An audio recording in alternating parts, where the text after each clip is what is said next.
Friends, मैं रमाकांत शर्मा।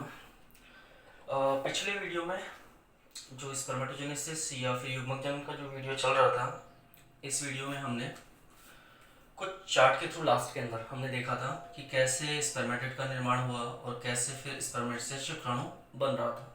शुक्राणु कैसे बन रहा था वो आज के स्टेप्स है, लेकिन लास्ट में हमने देख लिया था स्पर्मेटिड का निर्माण। जैसे सपोज दैट युग्मक जनन देखा था, तो युग्मक जनन को हमने दो भागों में बांटा था, शुक्राणु जनन और अंड जनन। शुक्राणु जनन शुक्राणु का निर्माण करवाता और अंड जनन के फलस्वरूप अंडाणु का निर्माण हो रहा था। तो यहाँ पर हमने फर्स्ट पॉइंट लिया था शुक्राणु जनन। शुक्राणु जनन को हमने दो भागों में बांटा था, स्पर्मेटोसाइटोसिस और स्पर्मियोजेनेसिस। अगर प्रिमोडियल जर्म सेल या आद्य जनन कोशिकाओं के द्वारा स्पर्मेटिड का निर्माण हो रहा है तो उसे कहेंगे हम लोग स्पर्मेटोसाइटोसिस। और अगर बने हुए स्पर्मेटिड से शुक्राणु बन रहा है या स्पर्म बन रहा है या नर युग्मक बन रहा है तो उसे कहा जाएगा स्पर्मियोजेनेसिस। तो ये दो तरह की स्टेप्स पढ़ी थी हमने शुक्राणु जनन में, स्पर्मेटोसाइटोसिस और स्पर्मियोजेनेसिस। वो जो स्टेप्स थी पिछले वीडियो में, उस स्पर्मेटोसाइटोसिस में हमने तीन प्रावस्थाएं देखी थी, गुणन प्रावस्था, वृद्धि प्रावस्था और परिपक्वन अवस्था। और इन तीनों प्रावस्थाओं के फलस्वरूप एक अगुणित संरचना बनी थी जिसे हमने स्पर्मेटिड या फिर शुक्राणु पूर्वी कहा था। बनने वाला जो स्पर्मेटिड था ये निषेचन क्षमता विहीन था, गोल था, अचल था क्योंकि पूंछ नहीं थी, मोटा था, भारी था, निष्क्रिय था। इस वजह से इसमें निषेचन नहीं हो पा रहा था या फिर ये निषेचन नहीं कर पा रहा था, जिसकी वजह से इसमें कुछ विभेदन हुआ, कुछ परिवर्तन हुआ। रासायनिक रूप से मान लीजिए, संरचनात्मक रूप से मान लीजिए, इसमें कुछ परिवर्तन हुआ जिसके फलस्वरूप यह स्पर्मेटिड परिवर्तित हुआ शुक्राणु में। और जब स्पर्मेटिड, ये जिस स्पर्मेटिड की हम ये बात कर रहे हैं, जब स्पर्मेटिड या शुक्राणु पूर्वी शुक्राणु या स्पर्म में बदलता है या परिवर्तित होता है तो इसी प्रक्रिया को हम कहते हैं स्पर्मियोजेनेसिस। तो हमने स्पर्मेटोसाइटोसिस की जब प्रक्रिया थी वो पिछले वीडियो में देख ली थी। आज हम देखेंगे स्पर्मियोजेनेसिस कैसे होता है, मतलब स्पर्म का निर्माण या शुक्राणु का निर्माण स्पर्मेटिड द्वारा कैसे होता है उसका अध्ययन करेंगे। ठीक है, तो आज का हमारा टॉपिक है स्पर्मियोजेनेसिस यानी कि शुक्राणु निर्माण की प्रक्रिया। शुक्राणु निर्माण की यह प्रक्रिया किसके द्वारा होगी? स्पर्मेटिड के द्वारा। यानी कि स्पर्मेटिड किस में बदल जाएगा? शुक्राणु में, तब उसे कहेंगे स्पर्मियोजेनेसिस। इस अवस्था में ये जो प्रक्रिया है, इस प्रक्रिया में जिस अवस्था को सम्मिलित किया जाता है, पिछले वीडियो में चार्ट के द्वारा बताया था कि जिस प्रावस्था को सम्मिलित किया जाता है उसका नाम क्या है? विभेदन प्रावस्था। तो विभेदन प्रावस्था वह प्रक्रिया या वह प्रावस्था होती है जिसके फलस्वरूप स्पर्मेटिड स्पर्म में या शुक्राणु में परिवर्तित हो जाता है। ठीक है, कैसे होता है, उसके चरण क्या क्या होता है वो अभी हम देखेंगे। तो यहाँ पर हम स्टार्ट करते हैं स्पर्मियोजेनेसिस को। तो लेट्स स्टार्ट। तो जो स्पर्मियोजेनेसिस है उसमें स्पर्मेटिड बदल रहा है शुक्राणु में। कैसे बदल रहा है? सबसे पहले जो गोल, मोटा, अचल, भारी, निष्क्रिय और निषेचन क्षमता विहीन जो स्पर्मेटिड था वो एक दिख रहा है, जैसे आपको ये स्पर्म की संरचना है, इसको बाद में लेंगे, अभी लास्ट के अंदर इसी को लेंगे। लेकिन ऐसे, मतलब ये जो गोल जैसी संरचना है वो ऐसे एक लंबी, सकरी, पतली, चपटी एक संरचना में बदल जाती है जिसमें पूंछ भी है, इसलिए गतिशील है ये। तो ऐसी संरचना में इसका बदलना ही स्पर्मियोजेनेसिस कहलाएगा। तो ये कैसे बदलेगा, इसमें क्या क्या परिवर्तन होंगे जिसकी वजह से ये ऐसा हो जाएगा, उन परिवर्तनों का अध्ययन करेंगे। तो सबसे पहले स्पर्मेटिड किस में बदल रहा है? शुक्राणु में। और शुक्राणु जो होता है, जो शुक्राणु बनेगा स्पर्मेटिड के द्वारा, उसमें चार भाग पाए जाएंगे। सबसे पहले पाया जाएगा उसमें एक शीर्ष यानी कि इसका सिर भाग, यानी कि ये जो स्पर्मेटिड जिस शुक्राणु का निर्माण करवाएगा वो चार भागों में बटा हुआ होगा, सिर में या शीर्ष भाग में। दूसरा ग्रीवा भाग में या नेक भाग में। तीसरा मिडिल पीस में या मध्य भाग में। और चौथा पूंछ भाग में। इस प्रकार ये गोल संरचना इन चार संरचनाओं का निर्माण करेगी। इन चार भागों के द्वारा या इन्हीं चार संरचनाओं के द्वारा शुक्राणु का निर्माण होगा। ठीक है, ये गोल सी संरचना इस प्रकार की संरचना में विभेदित हो जाएगी जिसमें शीर्ष भी बनेगा, ग्रीवा भी बनेगी, मध्य भाग भी बनेगा और पूंछ भी बनेगी। तो कैसे बनेगा उसका अध्ययन करेंगे। तो पहला पॉइंट, कैसे ये स्पर्मियोजेनेसिस हो रहा है उसका फर्स्ट पॉइंट। तो सबसे पहले शुक्राणु के शीर्ष का निर्माण।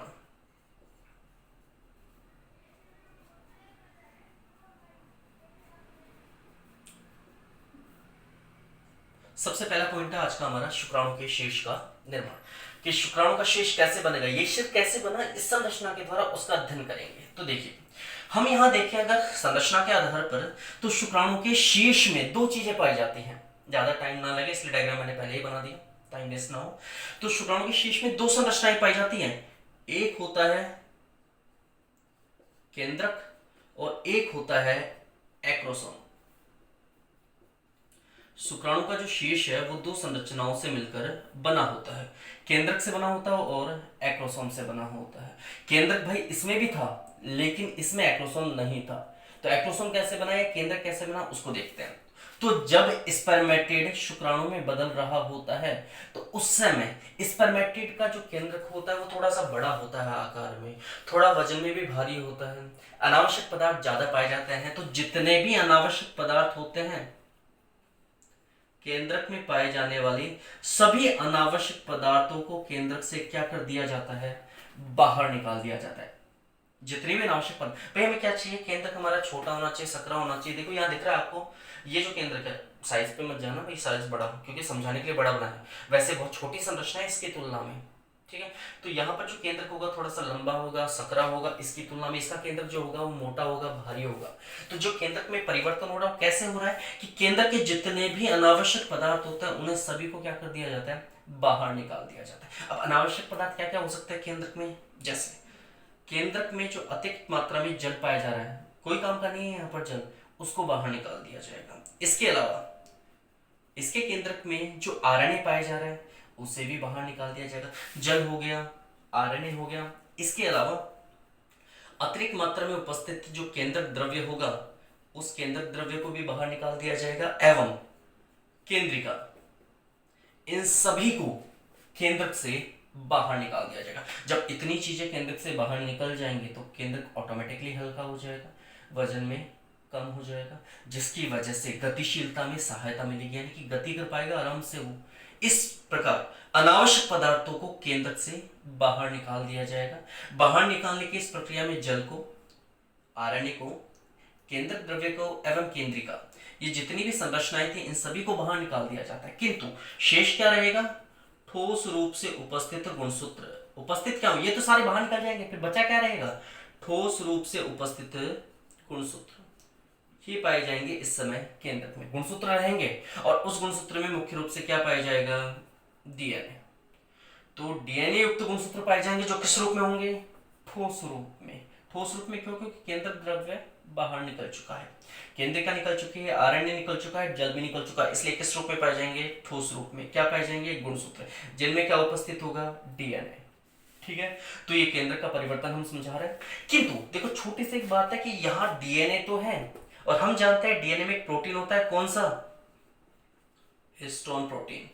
डीएनए में पाए जाने वाला जो प्रोटीन होता है उस प्रोटीन को हम क्या कहते हैं, हिस्टोन प्रोटीन। ये हिस्टोन प्रोटीन प्रतिस्थापित कर दिया जाता है किसके द्वारा, प्रोटीमीन के द्वारा।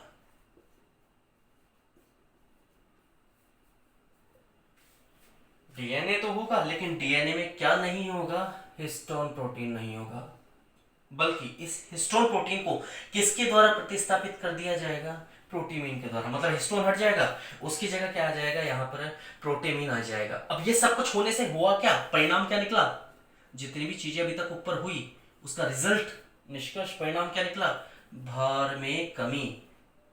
केंद्रक के भार में क्या हो गई, कमी हो गई। केंद्रक के भार में कमी होने से यहाँ पर जो केंद्र, स्पर्मेटिड का जो केंद्रक था वो कैसा था, गोल था, साथ में साथ भारी भी था।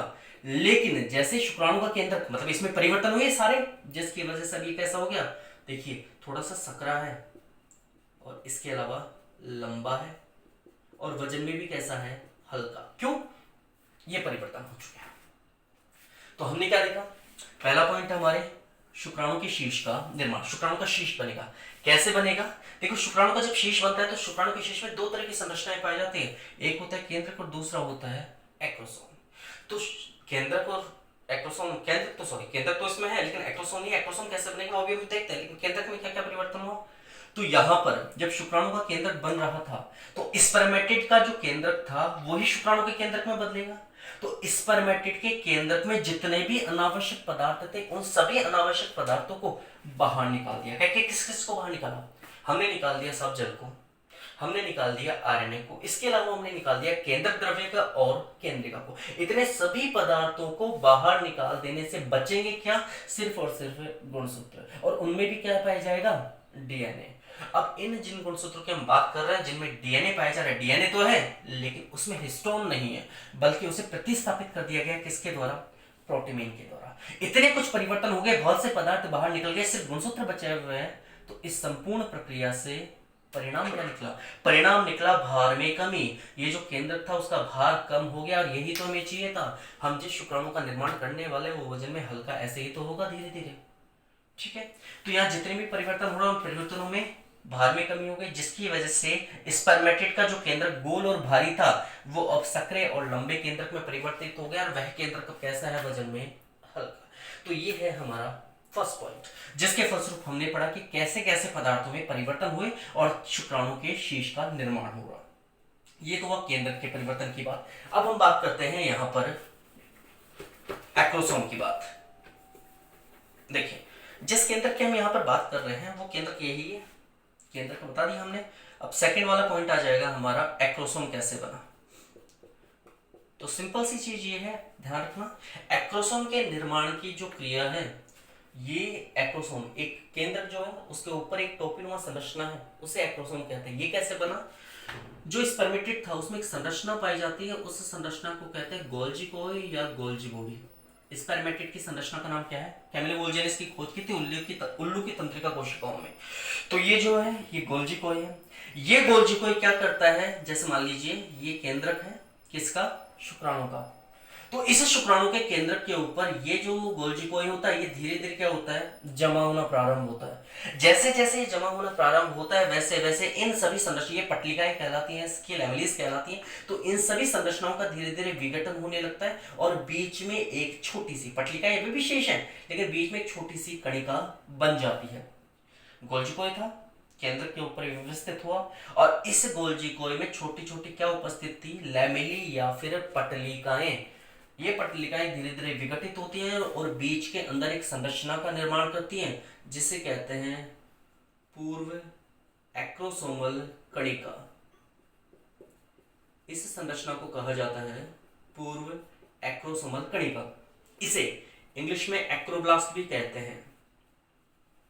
ये नाम भी इंपॉर्टेंट, एग्जाम में यही नाम होता है। ये नहीं कोई पूछेगा कि पूरा एक्रोसोमल कणिका किसे कहते हैं, यही पूछा जाता है एक्रोब्लास्ट किसे कहते हैं। जब एक्रोसोम का निर्माण हो रहा होता है उस समय गोल्जी बॉडी शुक्राणु के केंद्र के ऊपर व्यवस्थित हो जाता है, और धीरे धीरे विघटन के फलस्वरूप एक संरचना बनाता है, जिसे पूर्व एक्रोसोमल कणिका कहा जाता है। अब ये जो पूर्व एक्रोसोमल कणिका है इसे ही हमने क्या कह दिया? एक्रोब्लास्ट। पूर्व एक्रोसोमल कणिका या एक्रोब्लास्ट। और यही एक्रोब्लास्ट धीरे धीरे इस केंद्र के चारों ओर एक आवरण रूपी संरचना बनाएगी, यानी कि टोपीनुमा संरचना बनाएगी, और इसी टोपीनुमा संरचना को हम क्या कह देंगे? एक्रोसोम। यानी कि यही पूर्व एक्रोसोमल कणिका या फिर एक्रोब्लास्ट अब किस में बदल जाएगी? एक्रोसोम में बदल जाएगी, ठीक है। इस प्रकार किसका निर्माण हो गया? एक्रोसोम का। एक बहुत विशिष्ट संरचना है कि अगर शुक्राणु में एक्रोसोम नहीं होता तो शायद निषेचन की क्रिया भी संपन्न नहीं होती, क्योंकि यही वो एक्रोसोम है जिसके द्वारा विभिन्न प्रकार के अपघटनीय एंजाइमों का, लाइटिक एंजाइम का सिक्रेशन या अपघटनीय एंजाइमों का स्त्रवण किया जाएगा, और यही अपघटनीय एंजाइम आगे चलकर निषेचन के समय अंड झिल्लियों का विघटन करेंगे। यहाँ पर ये चीज समाप्त हो चुकी है, लेकिन एक छोटी सी चीज और बताता हूँ आप लोगों को कि ये जो एक्रोसोम है विशिष्टता इसकी इतनी क्यों है वो बता रहा हूँ। कि हम जानते हैं, जैसे सपोज मैं स्तनधारी का अंडा बनाता हूँ एक बार आपको, तो स्तनधारी का जो अंडा होता है उसके चारों तरफ एक पतली परत पाई जाती है, मतलब एक अच्छी परत होती है, मजबूत परत होती है। उस परत का नाम क्या है? Corona radiata. उस परत का नाम है, किसकी संरचना बना रही है मैंने? ओवम की, अंडाणु की संरचना बना रहा हूं मैं। यह स्तनधारी का अंडाणु है, तो स्तनधारी का जो अंडाणु होता है उसके चारों तरफ क्या पाई जाती है, एक परत जिसका नाम क्या है, कोरोना रेडिएटा। उस कोरोना रेडिएटा की जो कोशिकाएं होती हैं वो एक अम्ल के द्वारा आपस में जुड़ी होती हैं। उस अम्ल का नाम क्या है, हाइलुरोनिक अम्ल। ठीक है, ये हाइलुरोनिक अम्ल इस कोरोना रेडिएटा की कोशिकाओं को आपस में जोड़े रखता है। ठीक, अब जब एक्रोसोम मतलब जब सॉरी शुक्राणु इस अंडाणु के समीप पहुंचता है तो इस झिल्लियों के भेदन की आवश्यकता होती है, तभी इस शुक्राणु के भाग इस अंडाणु में प्रवेश करेंगे और निषेचन संपन्न होगा, यानी कि झिल्लियों के टूटने की आवश्यकता होगी। तो झिल्लियों को तोड़ने का काम कौन करता है, एक्रोसोम। कैसे तोड़ेगा कि इस एक्रोसोम के द्वारा एक एंजाइम स्रावित किया जाता है जिसका नाम है हाइलुरोनिडेज। और भी एंजाइम होता है जैसे स्पर्मलाइसिन वगैरह, लेकिन ये मुख्य एंजाइम है, इसका नाम है हाइलुरोनिडेज। कहां से स्रावित हो रहा है, एक्रोसोम से। एक्रोसोम से स्रावित होने वाला यह हाइलुरोनिडेज विघटन कर देता है किसका, हाइलुरोनिक अम्ल का। अब अगर हाइलुरोनिक अम्ल कोशिकाओं के बीच में से निकल गया तो कोशिका तो वैसे ही टूट जाएंगी। इस प्रकार धीरे धीरे कोशिकाओं के टूटने से भित्ति भी टूट जाती है और शुक्राणु के जितने भी केंद्रक होते हैं, माइटोकॉन्ड्रिया होते हैं या समीपस्थ तारक केंद्र जो होता है वो प्रवेश कर जाता है अंडाणु में और निषेचन की क्रिया संपन्न होती है। इसलिए एक्रोसोम का बहुत ज्यादा महत्व है किसमें, निषेचन में। क्यों है बता दिया, कोरोना रेडिएटा की कोशिकाएं हाइलुरोनिक अम्ल के द्वारा आपस में जुड़ी होती हैं। एक्रोसोम निषेचन के समय हाइलुरोनिडेज स्रावित करता है। यह हाइलुरोनिडेज इस हाइलुरोनिक अम्ल का विघटन करेगा जिसके कारण कोरोना रेडिएटा की कोशिकाएं एक दूसरे से पृथक हो जाएंगी और शुक्राणु द्वारा अंडाणु का निषेचन कर दिया जाता है। इस प्रकार यह शुक्राणु अंडाणु को निषेचित करता है एवं इसमें सबसे ज्यादा योगदान या सबसे, वैसे तो निषेचन में आगे भ्रूणीय परिवर्तन के लिए केंद्र का महत्वपूर्ण योगदान है, किंतु निषेचन के समय अंडझिल्लियों को तोड़ने में मुख्य योगदान किसका रहा है, हमारे एक्रोसोम का।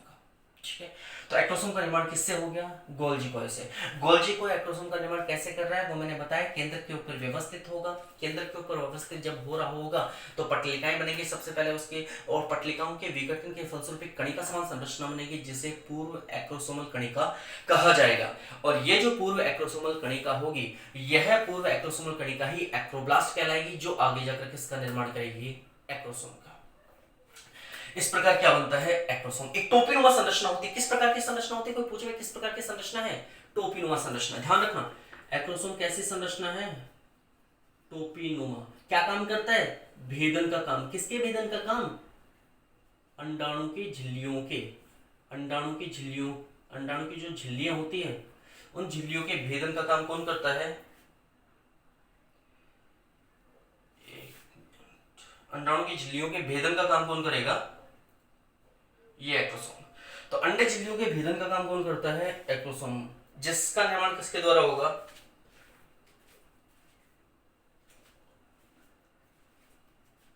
गोल्जी कॉय के द्वारा। तो गोल्जी के द्वारा एक टोपीनुमा संरचना बन चुकी है जिसे हमने क्या कहा है, एक्रोसोम। और जो एक्रोसोम होगा गोल्जी कॉय के द्वारा बन रहा है। गोल्जी कॉय के द्वारा बनने वाला एक्रोसोम अंडाणु झिल्लियों को क्या करवाता है, भेदन करवाता है। कैसे निर्माण हुआ बता दिया, गोल्जी कॉय जो होगा वो क्या बनाएगा, पूर्व एक्रोसोमल कणिका जिसे एक्रोब्लास्ट भी कहा जाएगा, और यही एक्रोब्लास्ट किसमें बदल जाएगा, एक्रोसोम में। और ये दोनों संरचनाएं अब हमारे पास क्या बन चुका है, केंद्रक बन चुका है, हमारे पास क्या बन चुका है, एक्रोसोम। और यही एक्रोसोम और केंद्रक मिलकर शुक्राणु का क्या बनाते हैं, शीर्ष। तो ये हो चुका हमारा पहला पॉइंट, शुक्राणु के शीर्ष का निर्माण। ठीक है, आई होप कि समझ में आ रहा होगा आप लोगों को। सेकंड पॉइंट हमारा, सेकंड पॉइंट है अक्षीय तंतुओं का निर्माण। अक्षीय तंतुओं का निर्माण, ये हमारा है सेकंड पॉइंट। पहला पॉइंट था शीर्ष का निर्माण, पहला पॉइंट था हमारा शुक्राणु के शीर्ष का निर्माण, और दूसरा पॉइंट था हमारे अक्षीय तंतुओं का निर्माण। शीर्ष का निर्माण कैसे होगा वो बता दिया, अब बताएंगे अक्षीय तंतुओं का निर्माण कैसे होगा। देखिए ये जो स्पर्मेटिड था, इस स्पर्मेटिड के अंदर तारकाय पाया जाता है। स्पर्मेटिड में क्या पाया जाता है, तारकाय। और ये तारकाय क्या करता है, दो तारक केंद्रों का बना होता है, दो बेलनाकार संरचना होती है तारकाय के अंदर जिन्हें तारक केंद्र कहा जाता है। ये तारक केंद्र शुक्राणु निर्माण के समय यानी कि स्पर्मियोजेनेसिस के समय एक केंद्र के नीचे पाए जाने वाली खांच में आकर व्यवस्थित हो जाता है। जब शुक्राणु का निर्माण हो रहा होता है तो स्पर्मेटिड के तारक केंद्र शुक्राणु के केंद्र के नीचे ये शुक्राणु का सॉरी हाँ ये शुक्राणु है और ये शुक्राणु का केंद्रक है। तो शुक्राणु के केंद्रक के नीचे ये खांच है छोटी सी, इस खांच को कहा जाता है परफोरेटोरियम। इस खांच का नाम है परफोरेटोरियम। परफोरेटोरियम। तो जब अक्षय तंतु का निर्माण कैसा होगा उसके बारे में बात कर रहे हैं कि क्या होता है। स्पर्मेटेड जो होता है उसका तारक का है, दो तारक केंद्रों का बना होता है। जो बेलनाकार संरचना होती है, बेलनाकार संरचना शुक्राणु के केंद्र के नीचे खांच में आकर व्यवस्थित हो जाती है। ठीक है, इस खांच का नाम क्या है, परफोरेटोरियम। और इस खांच में व्यवस्थित होने वाली ये जो संरचना है इन्हें तारक केंद्र के रूप में प्रदर्शित किया गया है। अगर कोई तारक केंद्र केंद्र की तरफ उपस्थित है तो उसे समीपस्थ तारक केंद्र कहा जाता है। जैसे ये ऊपर वाला तारक केंद्र समीप है किसके, केंद्र के, इसलिए नाम क्या हो गया, समीपस्थ तारक केंद्र। दूसरा तारक केंद्र नीचे की तरफ आपको दिख रहा है, ये थोड़ा दूर है केंद्र के, इसलिए नाम क्या हो गया यहाँ पर, दूरस्थ तारक केंद्र। तो दो प्रकार के तारक केंद्र यहाँ पर पाए जाते हैं। कहां पर पाए जाते हैं, शुक्राणु के एक विशेष प्रकार के भाग में जहां पर एक खांच पाई जाती है केंद्र के नीचे। उस खांच में दोनों के दोनों तारक केंद्र आकर व्यवस्थित हो चुके हैं। खांच का नाम है परफोरेटोरियम और इस खांच में व्यवस्थित होने वाली इन दोनों की तारक केंद्रों के नाम है समीपस्थ और दूरस्थ तारक केंद्र। समीपस्थ तारक केंद्र केंद्र के समीप पाया जाएगा, दूरस्थ तारक केंद्र केंद्र से थोड़ा दूर होगा। और यह भाग जो परफोरेटोरियम वाला भाग जो है वही भाग शुक्राणु की ग्रीवा का निर्माण भी करता है। यानी कि सिर्फ इतना सा भाग शुक्राणु की गर्दन कहलाती है, ग्रीवा कहलाती है, ये वाला भाग इसे कहते हैं ग्रीवा, जिसमें एक गड्ढा है, खांच सी है। इस खांच के अंदर दोनों तारक केंद्र उपस्थित है, समीपस्थ और दूरस्थ तारक केंद्र। इस प्रकार यहाँ पर उपस्थित ये जो दो तारक केंद्र है इनका भी एक विशेष कार्य है। ये जो समीपस्थ तारक केंद्र है, ये समीपस्थ तारक केंद्र निषेचन के बाद एक क्रिया को प्रेरित करता है, उसे कहते हैं विदलन, मतलब विभाजन की क्रिया को प्रेरित करता है। जबकि ये जो दूरस्थ तारक केंद्र है, यह दूरस्थ तारक केंद्र छोटे छोटे तंतु बनाएगा और इन्हीं तंतुओं को क्या कहा जाता है, अक्षीय तंतु। ये जो तारक केंद्र है दूरस्थ, जैसे कि आपको दिख रहा है शुक्राणु, ये संरचना भी और समझाऊंगा आपको मैं एक बार लास्ट में, लेकिन अभी बता रहा हूँ सिर्फ इतना सी चीज कि ये जो तारक केंद्र था दूसरा दूरस्थ वाला, ये नीचे की तरफ छोटे छोटे तंतु बना रहा है। इन्हीं तंतुओं को हम क्या कहते हैं, अक्षीय तंतु। इन्हीं तंतुओं का नाम क्या है, अक्षीय तंतु। किससे बने हैं, दूरस्थ तारक केंद्र के द्वारा। जबकि समीपस्थ क्या हुआ था, विदलन।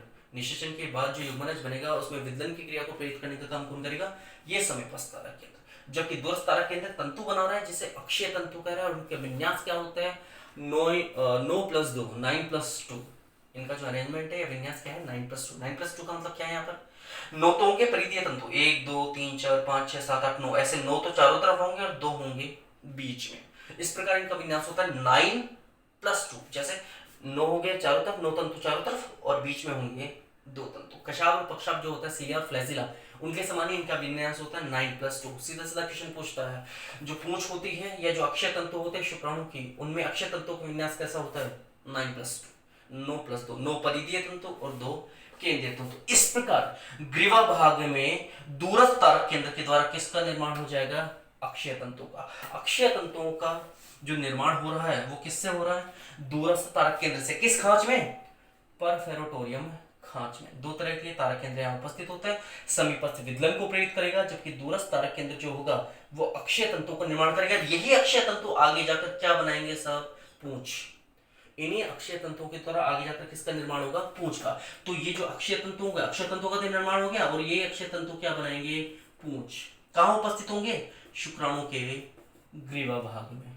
किस खांच के अंदर, परफोरेटोरियम में। कितने तारक केंद्र, 2। पहला समीपस्थ जो केंद्र के समीप है, दूसरा दूरस्थ तारक केंद्र। समीपस्थ तो जो तारक केंद्र होगा वह विदलन को प्रेरित करके, दूरस्थ तारक केंद्र अक्षय तंतु बनाएगा। यही अक्षय तंतु आगे चलकर देखो पूंछ का निर्माण कर रहा है। ठीक है, तो ये हो गया हमारे दूसरा पॉइंट, अक्षय तंतुओं का निर्माण। हमारा तीसरा पॉइंट, माइटोकॉन्ड्रियल सर्पिल का निर्माण। तीसरा हमारा पॉइंट है माइटोकॉन्ड्रियल सर्पिल का निर्माण, कि माइटोकॉन्ड्रियल सर्पिल क्या होती है और इसका निर्माण कैसा होता है वो देखते हैं। देखिए, शुक्राणु का जो मध्य भाग है, ये जो भाग है यहाँ से करके ग्रीवा के बाद और पूंछ से पहले ये जो भाग है बीच वाला, इसे कहते हैं मध्य भाग। और इस मध्य भाग के अंदर देखो अक्षय तंतु तो आपको दिखे रहे हैं।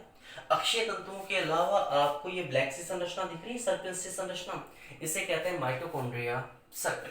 अब क्या होता है, स्पर्मेटिड का जो माइटोकॉन्ड्रिया होता है वो जब शुक्राणु में प्रवेश करता है तो एक पतली संरचना सर्पिलाकार संरचना में व्यवस्थित हो जाता है। दूरस्थ तारक केंद्र के बाद से प्रारंभ हो रहा है और ये जो पूंछ है नीचे उससे थोड़ा सा ऊपर तक समाप्त हो रहा है। तो ये जो मध्य वाला भाग है यहाँ पर माइटोकॉन्ड्रिया एक सर्पिलाकार संरचना का निर्माण करते हैं। इसी सर्पिलाकार संरचना को माइटोकॉन्ड्रिया सर्पिल कहा जाता है। नैबनकर्ण आच्छद भी इसी संरचना को कहा जाता है, क्योंकि एक आच्छद के समान, एक आवरण के समान संरचना दिखती है, यानी कि सर्पिलाकार एक आवरण है, इसलिए इसे नैबनकर्ण आच्छद भी कहा जाता है। तो क्या हुआ, मध्य भाग के अंदर स्पर्मेटिड का जो माइटोकॉन्ड्रिया था वो आकर जुड़ गया, व्यवस्थित हो गया। व्यवस्थित किस रूप में हुआ, एक सर्पिलाकार संरचना के रूप में। क्योंकि माइटोकॉन्ड्रिया यहाँ पर एक सर्पिलाकार संरचना के रूप में व्यवस्थित हुआ है, इसलिए इस संरचना को हमने यहाँ पर क्या कह दिया, माइटोकॉन्ड्रियल सर्पिल। अब जैसे ही माइटोकॉन्ड्रियल सर्पिल बन गया तो माइटोकॉन्ड्रियल सर्पिल यहाँ पर क्या काम करेगा, हमने हर चीज का काम बताया कि किस किस का क्या क्या काम है। तो यहाँ पर माइटोकॉन्ड्रियल सर्पिल का क्या काम होगा, जब शुक्राणु गतिशील होगा या जब निषेचन के लिए गति करेगा अंडाणु की तरफ, तो उस गति के समय ऊर्जा प्रदान करने के लिए शुक्राणु की जितनी भी जैविक क्रियाएं होती हैं उन सभी के संचालन के लिए ऊर्जा प्रदान करने का काम कौन करेगा, ये माइटोकॉन्ड्रियल सर्पिल। ठीक है, कहाँ निर्माण हुआ है, मध्य भाग में। ये शुक्राणु का मध्य भाग है, इसे और डिटेल में समझेंगे भी। ठीक है, तो ये हो गया आपका माइटोकॉन्ड्रियल सर्पिल का निर्माण। इसी माइटोकॉन्ड्रियल सर्पिल के द्वारा ऊर्जा प्रदान की जाती है। ठीक है, तो इस प्रकार इन सभी प्रक्रियाओं के द्वारा, शुक्राणु के शीर्ष के निर्माण के द्वारा, अक्षीय तंतुओं के निर्माण के द्वारा और माइटोकॉन्ड्रियल सर्पिल के निर्माण के द्वारा, ये जो गोल स्पर्मेटिड था वो एक चपटी संरचना में परिवर्तित हो गया, जिसको हमने क्या कह दिया, शुक्राणु। तो इस प्रकार इन चरणों के द्वारा किसका निर्माण होता है, शुक्राणु का।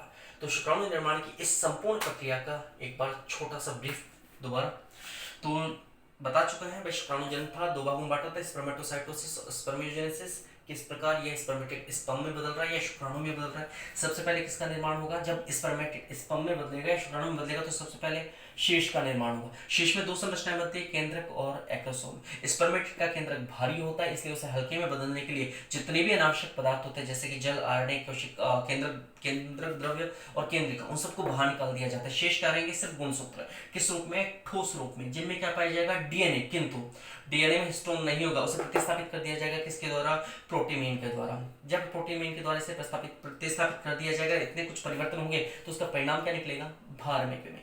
कि शुक्राणु के और केंद्र के भार में भी क्या हो जाएगी, कमी, जिसकी वजह से स्पर्मेटिड का जो केंद्र था वो गोल था, मोटा था, वो किस में बदल जाएगा, एक लंबे और सकरे केंद्र के अंदर। ठीक है, उसके बाद सेकंड पॉइंट आ जाएगा, सॉरी सेकंड नहीं, इसका शुक्राणु के शीर्ष में दो संरचनाएं पाई जाती है ना, केंद्रक और एक्रोसोम। तो सेकंड आ जाएगा एक्रोसोम का निर्माण। एक्रोसोम का निर्माण किसके द्वारा हो रहा है, गोल्जी बॉडी के द्वारा। एक्रोसोम के द्वारा जो गोल्जी बॉडी होगा वो गोल्जी बॉडी केंद्र के ऊपर जाकर व्यवस्थित होगा और छोटी छोटी पटलिकाओं के रूप में व्यवस्थित हो जाएगा। ये पटलिकाएं विघटित होकर एक कणिका बनाएंगी जिसे पूर्व एक्रोसोमल कणिका कहा जाता है। बनने वाली यह पूर्व एक्रोसोमल कणिका ही एक्ट्रोब्लास्ट कहलाती है, जो आगे जाकर केंद्र के ऊपर एक टोपीनुमा संरचना बना रही है। उसी टोपीनुमा संरचना को हम एक्रोसोम कह रहे हैं। ध्यान रखना क्या काम करता है, बहुत ज्यादा इंपॉर्टेंट है। अंड झिल्लियों के विभिन्न अंडाणु की जो झिल्लियां हैं उनके विभेदन का कार्य करता है। किस एंजाइम के द्वारा, हाइलोरोनिडेज एंजाइम के द्वारा। थोड़ा सा ध्यान रखना। तो अंडाणु झिल्लियों के विभेदन का काम करेगा, टोपिनोज संरचना के रूप में पाया जाएगा। इसका निर्माण किसके द्वारा होगा, गोल्जीकर के द्वारा। गोल्जीकर की खोज किसने की थी, वेरी गुड, कैमिलो गोल्जी ने। कैमिलो गोल्जी ने उल्लू की तंत्रिका कोशिकाओं में किसकी खोज की है, गोल्जीकर की। उसके बाद ये पहला पॉइंट होगा, शीर्ष बन गया, ये शीर्ष बन गया हमारा। उसके बाद बनेंगे अक्षय तंतुओं का निर्माण। तो अक्षय तंतुओं का निर्माण जो होगा वो किसके द्वारा होगा, दूरस्थ तारक केंद्र के द्वारा। निर्माण कैसा होगा कि जो केंद्रक होगा, शीर्ष भाग में जो केंद्रक होगा उसके नीचे खांच बनेंगे, उस खांच को कहेंगे परफेरोटोरियम। उस खांच के अंदर स्पर्मेटिड के दोनों तारक केंद्र आकर व्यवस्थित होंगे।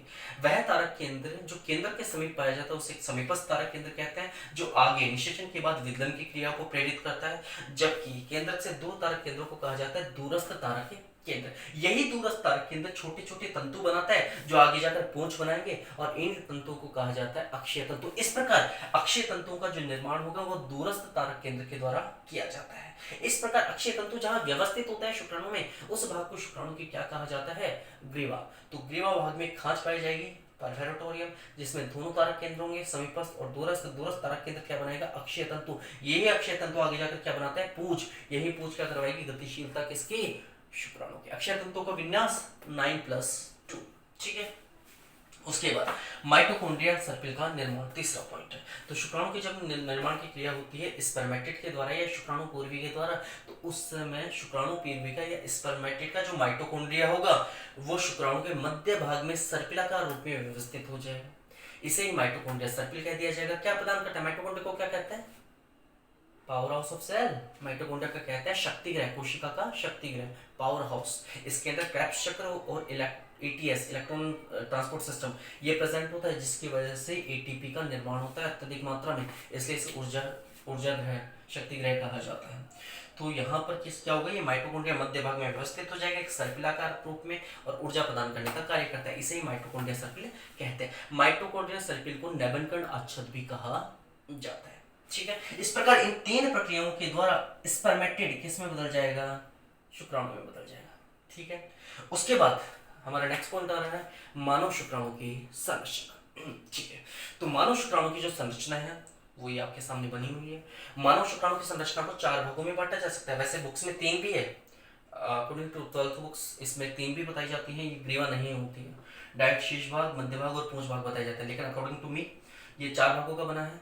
शीर्ष भाग, ग्रीवा भाग, मध्य भाग और पूंछ भाग।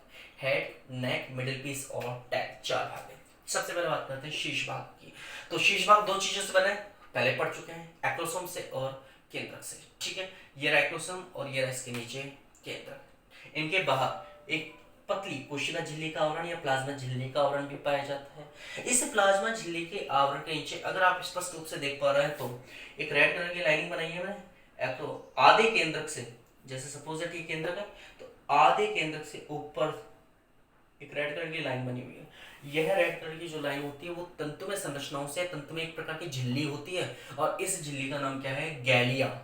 गैलिया गैलिया क्या है? एक्रोसोम एवं केंद्र के कुछ भाग पर पाई जाने वाली तंतुमय झिल्ली गैलिया कहलाती है। कुछ भाग पर, सिर्फ ऊपर की तरफ कुछ भाग पर, शेष भाग पर तो कोशिका द्रव्य की एक पतली परत पाई जाती है। कहां तक है? मध्य भाग तक। शेष केंद्रक से लेकर के मध्य भाग तक की जो रेड लाइन आपको दिख रही है ना किनारे की तरफ, ये कोशिका द्रव्य की एक पतली परत पाई जाती है। शेष कोशिका द्रव्य तो बाहर निकल जाता है।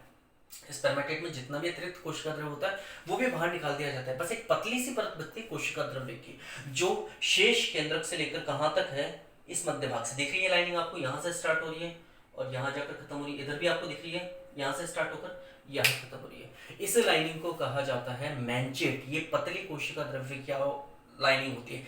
इसे मैनिशेट भी कहा जाता है। कुछ किताबों में इसे मैंचेट भी लिखा हुआ है, ये लिख रहा मैनिशेट या फिर मैंचेट। मैंचेट भी कहते हैं, मैनिचेट भी कहते हैं, मैंशेट भी कहते हैं, सारे वर्ड सही है, कोई प्रॉब्लम नहीं है। तो मैनिशेट या मैंचेट क्या है? कोशिका द्रव्य का पतला आवरण। कहां से कहां पाया जाएगा? केंद्र के आधे भाग से लेकर के मध्य भाग के अंत तक। जबकि गैलिया कहां तक पाया जाएगा? केंद्र के ऊपरी जो आधा भाग है और एक्रोसोम के ऊपर है वहां तक। ठीक है। उसके बाद हम बात करते हैं ग्रीवा भाग की। तो ये जो ग्रीवा भाग है, इस ग्रीवा भाग में खांच है, परफोरेटोरियम, ये दोनों तारक केंद्र इसमें उपस्थित होते हैं, समीपस्थ और दूरस्थ। उसके बाद आ जाता है मध्य भाग। इस मध्य भाग के अंदर अक्षय तंतु दिखाई दे रहा है आपको और इसके अलावा माइटोकॉन्ड्रियल की क्या है? सर्पिल, जिसे अपन ने नेबनकण आच्छद भी कहा है। उसके बाद यही अक्षय तंतु आगे जाकर किसका निर्माण कर रहे हैं? पूंछ का। अगर आप विशेष रूप से देखेंगे तो पूंछ और मध्य भाग के बीच में एक तारक केंद्र उपस्थित होता है, जिसे हम क्या कह रहे हैं? वलय तारक केंद्र। ये वलय तारक केंद्र क्या करते हैं? इस माइटोकॉन्ड्रिया जो सर्पिल है इसे पूंछ में आने से रोकते हैं। किसी कारणवश अगर शुक्राणु में संकोचन हो जाए और संकोचन के कारण ये माइटोकॉन्ड्रिया सर्पिल नीचे की ओर गति करे तो पूंछ में आ जाएगा। तो इसे पूंछ में आने से रोकने का कार्य कौन करता है? वलय तारक केंद्र। वलय तारक केंद्र कहाँ उपस्थित है? पूंछ और मध्य भाग के बीच, मतलब टिप पर, इन दोनों के मिलाव स्तर पर, संधि स्तर पर क्या काम करते हैं? ये जो सर्पिल है माइटोकॉन्ड्रियल का उसे पूंछ में आने से रोकते हैं और इस वलय केंद्र को जैनसन वलय भी कहा जाता है। ठीक है। तो ये है शुक्राणु की संरचना। सबसे पहले एक्टोसोम हो गया, ये केंद्रक हो चुका है। ये जो तंतुमय झिल्ली है एक्रोसोम से लेकर के आधे केंद्र तक, इसे हमने गैलिया का है। उसके बाद बाकी जो शेष रेड लाइन आपको दिख रही है ये एक पतला कोशिका द्रव्य है जो परिधि की तरफ पाया जाता है। शेष केंद्र से लेकर के अंतिम भाग, मध्य भाग का जो अंतिम सिरा है वहां तक, यानी कि वलय तारक केंद्र तक, उसे हमने मैनिशेट या फिर मैनिचेट कहा है। ठीक है। पतला कोशिका द्रव्य का आवरण मेनिशेट या मेनिस्टेट कहलाता है। उसके बाद यहाँ पर समीपस्थ और दूरस्थ तारक के अंदर ग्रीवा भाग के परफेरोटोरियम में उपस्थित है, जिनके द्वारा विघटन की क्रिया को प्रेरित एवं अक्षय तंतुओं का निर्माण किया जाएगा। यही अक्षय तंतु आगे जाकर क्या बनाएंगे, पूंछ बनाएंगे। ठीक है, तो यहाँ पर अब छोटा सा एक इनका कि भाई इनके क्या क्या काम है। देखो ये यहाँ पर मैंने कहा ये झिल्ली जो है ना सबसे बाहर वाली, जैसे आपने प्लाज्मा झिल्ली और कोशिका झिल्ली का है, इसके द्वारा एक पदार्थ स्रावित किया जाता है। इस पदार्थ को कहते हैं एंटी फर्टिलाइजिंग। एक पदार्थ होता है जो अपनी ही जाति के अंडाणु को पहचानने का काम करता है। जैसे स्तनधारी का शुक्राणु सिर्फ स्तनधारी के अंडाणु को निषेचित क्यों कर पाता है, क्योंकि इनके अंदर एक विशेष प्रकार का संबंध निर्मित होता है। ये संबंध जो होता है रासायनिक पदार्थों के द्वारा निर्मित होता है। इस संबंध को निर्मित करने के लिए स्रावित होने वाला रासायनिक पदार्थ एंटी फर्टिलाइजिंग ये बाहर वाली कोशिका झिल्ली के द्वारा स्रावित किया जाता है। इसी प्रकार फर्टिलाइजिंग स्रावित किया जाता है अंडाणु के द्वारा, जो पढ़ेंगे बाद में। उसके नीचे एक्रोसोम क्या करेगा, अंड झिल्लियों के भेदन का कार्य करेगा। अंडाणु की जो झिल्लियां हैं उनके भेदन का कार्य करता है किस एंजाइम के द्वारा, हाइल्यूरोनिडेज के द्वारा। उसके नीचे क्या है, केंद्र क्या करता है, शुक्राणु के जो आनुवंशिक गुण होंगे उन्हें स्थानांतरित करेगा किसके अंदर, किसके अंदर है, जो नई संतान बनने वाली निषेचन करेगा। तो इसके कुछ आनुवंशिक गुण होंगे, कुछ अंडाणु के आनुवंशिक गुण होंगे, दोनों मिलेंगे और उसके बाद क्या करेंगे, नई संतान का निर्माण। तो ये आनुवंशिक गुणों के संचरण का कार्य करता है। समीपस्थ तारक केंद्र विघटन को प्रेरित करेगा, दूरस्थ तारक केंद्र अक्षय तंतुओं का निर्माण। Very good. अक्षय तंतु दूरस्थ तारक केंद्र से बनेंगे जो पूंछ बनाएंगे। और इसके अलावा ये है माइटोकॉन्ड्रियल सर्पिल, क्या प्रदान करेगा, ऊर्जा। वलय तारक केंद्र या जेनसेन वलय क्या काम करेगी, ये जो माइटोकॉन्ड्रियल सर्पिल थे इन्हें बाहर आने से मतलब पूंछ में आने से रोकती है। ये था आपका पूरा का पूरा स्पर्मियोजेनेसिस एवं मानव शुक्राणु की संरचना। इसके अलावा कुछ इंपॉर्टेंट पॉइंट है, जैसे कि सामान्यतः जितने भी शुक्राणु होते हैं, जितने भी जीव प्रकृति में पाए जाते हैं उनमें जो शुक्राणु निर्मित होते हैं उनमें सभी में पूंछ पाई जाती है। लेकिन एस्केरिस एक ऐसा प्राणी है जिसके शुक्राणु में पूंछ नहीं पाई जाती है। एस्केरिस एक ऐसा प्राणी माना गया है जिसके शुक्राणु में क्या नहीं पाई जाती है, पूंछ नहीं पाई जाती है। जबकि टोडफिश, टोडफिश आप सारे जानते हैं, तो टोडफिश जो होता है उसके शुक्राणु में 2 कशाप पाए जाते हैं। और आपने एक मोलस्का वर्ग का एग्जाम्पल सुना होगा, आपने पाइला का एग्जाम्पल सुना होगा। उससे पाइला में 2 प्रकार के शुक्राणु बनते हैं, एक को कहते हैं ऑलिगोपाइरिन और एक को कहते हैं यूपाइरिन। ठीक है, जिनमें से सिर्फ निषेचन की क्षमता किसमें पाई जाती है, यूपाइरिन में, ऑलिगोपाइरिन में नहीं पाई जाती। एक लास्ट पॉइंट आपको बता देता हूँ, शुक्राणु का जो जीवन काल माना गया है वो माना गया है लगभग 24 घंटे तक। कभी कभी आपको ये भी लिखा हुआ दिखाई देगा 55 से 60 मिनट, वही बात है लगभग 24 घंटे। तो लगभग 24 घंटे इसका जीवन काल माना गया। लेकिन चमगादड़, कुछ पक्षी ऐसे हैं और मधुमक्खी, ये ऐसे जीव हैं जिनके प्रजनन पथ में यदि विश्राम अवस्था आ जाती है, मतलब जब वो जनन कर रहे हो और अगर बीच में विश्राम अवस्था आ जाए तो उनके शुक्राणु कई वर्षों तक जीवित रह सकते हैं। चमगादड़, पक्षी और मधुमक्खी, तो विशेषता। और ये सारा हमने क्यों पढ़ा, इसके निर्माण के लिए, किसके, शुक्राणु के निर्माण के लिए। तो शुक्राणु जनन का महत्व क्या है, अगुणित कोशिकीय संरचना यानी कि शुक्राणु का निर्माण करना, जो निषेचन के द्वारा आगे नए जीव के निर्माण में सहायता करेगा। ठीक है, ज्यादातर जितने भी मनुष्य होते हैं उनमें 2 प्रकार के शुक्राणु बनते हैं, ये आपको पता ही है। जैसे मानव जो होता है नर प्राणी, उसमें 2 तरह के शुक्राणु, जैसे अपन ने लास्ट में क्या बनाया था, आपको एक और छोटी सी चीज बता देता हूँ, ये आपको सब समझ में आएगा होगा। एक छोटा सा और एक और पॉइंट बता देता हूँ आपको। हमने 4 स्पर्मेटिड बनाए थे, याद है, स्पर्मेटोसाइटोसिस के द्वारा, जिनमें विभेदन प्रक्रिया के द्वारा 4 शुक्राणु बने थे। सबको याद होगा ये वाला डायग्राम, लास्ट में विभेदन प्रावस्था लिखा था, इधर स्पर्मियोजेनेसिस लिखा था। तो यहाँ पर क्या बन रहा है, 4 शुक्राणु बन रहे हैं। सपोज दैट एक जो प्राइमरी स्पर्मेटोसाइट थी उससे कितने शुक्राणु बन रहे हैं हमारे पास, 4 शुक्राणु। अब इनमें से देखो, ये प्रदर्शित करता है नर को और ये प्रदर्शित करती है माता को। तो इनमें से जो 4 बने हैं ना, उनमें से 2 तो होंगे एक्स वाले और 2 क्या होंगे, वाई वाले। जो 4 बने उनमें से 2 तो कैसे होंगे, एक्स वाले शुक्राणु, और 2 क्या होंगे, वाई वाले शुक्राणु। नर ही एक ऐसा प्राणी है जो अलग अलग युग्मकों का निर्माण कर सकता है, एक्स युग्मक भी बना सकता है और वाई युग्मक भी बना सकता है। अब ये संतान को निर्धारित करने में सहायता करता है। महिला में तो सिर्फ एक ही प्रकार युग्मक बनेंगे, एक्स एक्स से बन सकते हैं, या तो एक्स बनेगा, ये भी वही सेम चीज है, एक्स से बनेगा। अगर जैसे मान लीजिए ये एक्स शुक्राणु है और ये दोनों एक्स है और ये दोनों क्या है, वाई शुक्राणु, और ये है एक्स अंडाणु। अगर ये एक्स शुक्राणु इस एक्स अंडाणु के साथ मिल जाता है, ये एक्स अंडाणु ये एक्स शुक्राणु, तो उत्पन्न होने वाली संतान कैसी होगी, दोनों में एक्स एक्स आ जाएगा, उत्पन्न होने वाली संतान कैसी होगी, लड़की, गर्ल होगी। लेकिन अगर मान लीजिए ये एक्स अंडाणु था, ये एक्स अंडाणु हो गया, उसके साथ ये वाला वाई शुक्राणु मिल जाए, ये शुक्राणु आ गया, कौन सा वाला, वाई वाला, तो बताइए उत्पन्न होने वाली संतान कैसे होगी, लड़का होगी। इस प्रकार लिंग निर्धारण के लिए उत्तरदायी किसे माना जाता है, नर को। माता को या मादा को इसको दोष देना सही नहीं है, उत्तरदायी कौन है, नर, क्योंकि इसमें दो प्रकार के शुक्राणु बनते हैं, एक्स और वाई, जबकि माता जो होती है, मादा जो होती है, उसमें एक ही प्रकार के अंडाणु बनता है, एक्स। इस प्रकार ये दो शुक्राणु की और बात थी जो मैंने आपको बता दी है, मैं आपको बता चुका हूँ। तो लाइक नहीं आ रहा है आप लोगों के, व्यूज़ तो बढ़ रहे हैं बट लाइक नहीं आ रहे, तो प्लीज़ लाइक करो, सब्सक्राइब करो। और ये हो गया यहाँ तक की संरचना। अब आगे क्या, जो नेक्स्ट वीडियो हम लेंगे उसमें हम पढ़ेंगे oogenesis या फिर अंडजन की क्रिया।